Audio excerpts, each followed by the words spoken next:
চাঁদপুর শহরের পুরানবাজার এলাকার গোলাম রাব্বি ২০১২ সালে জীবিকার তাগিদে যান বাহরাইন। দীর্ঘদিন সেখানে লন কার্পেট ঘাসের বাগানে কাজ করেন। পরে ২০১৮ সালে দেশে ফিরে ১ একর জমিতে শুরু করেন লন কার্পেট ঘাস চাষ।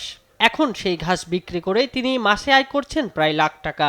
আশাবাদ ২০১৯ সালে অল্প জায়গা নিয়ে অল্প জায়গা শুরু করে এখন অনেক বড় পর্যায়ে আমার এই জায়গায় অনেক লোকই কাজ করে। এখন প্রথমে জমি সমতল করে পলি বিছিয়ে তাতে জৈব সার ব্যবহার করে লন কার্পেট ঘাস রোপণ করা হয়। নিয়মিত পরিচর্যায় কয়েক সপ্তাহেই প্রস্তুত হয়ে যায় পরিপক্ক ঘাস।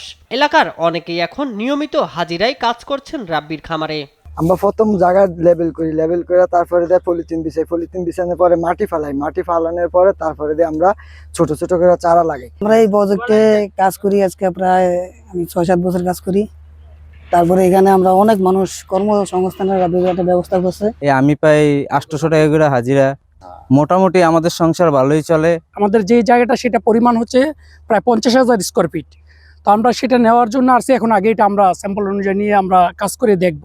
প্রায় ৫ একর জমিতে উৎপাদিত তার ঘাস যাচ্ছে দেশের নানা জেলায়। আগে প্রতি স্কয়ার ফুট ঘাস ৫০ টাকায় বিক্রি হলেও এখন তা বিক্রি হচ্ছে ৩০ টাকায়।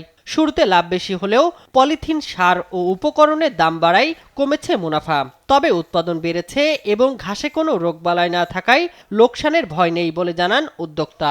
ঘাসের ভিতরে কোনো রোগবালাই হয় না এবং এই ঘাসে কোনো লস হওয়ার কোনো সম্ভাবনা নাই। এটা মোটামুটি সবাই ভালো অবস্থা আছে। লন কার্পেট ঘাসে পোকামাকড় বা রোগবালাই না থাকায় এটি অত্যন্ত লাভজনক পণ্য বলে জানালেন এই কর্মকর্তা। এটার কিন্তু বাজারে যথেষ্ট চাহিদা আছে এবং দামও ভালো। নিয়মিত পানি সেচ এবং সার দিতে হয়। তবে রোগ পোকামাকড়ের আক্রমণ এখানে খুব কম বিধায় এখানে আসলে উৎপাদন খরচটা একটু কমই হয়। লন কার্পেট ঘাস উৎপাদন করে চাঁদপুরে সফলতা পেয়েছেন রাব্বি সহ কয়েকজন উদ্যোক্তা। তাই চাকরির পিছনে না ঘুরে উদ্যোক্তা হওয়ার পরামর্শ সংশ্লিষ্টদের। শামীম হোসেন, নিউজ ডেস্ক, দেশ টিভি।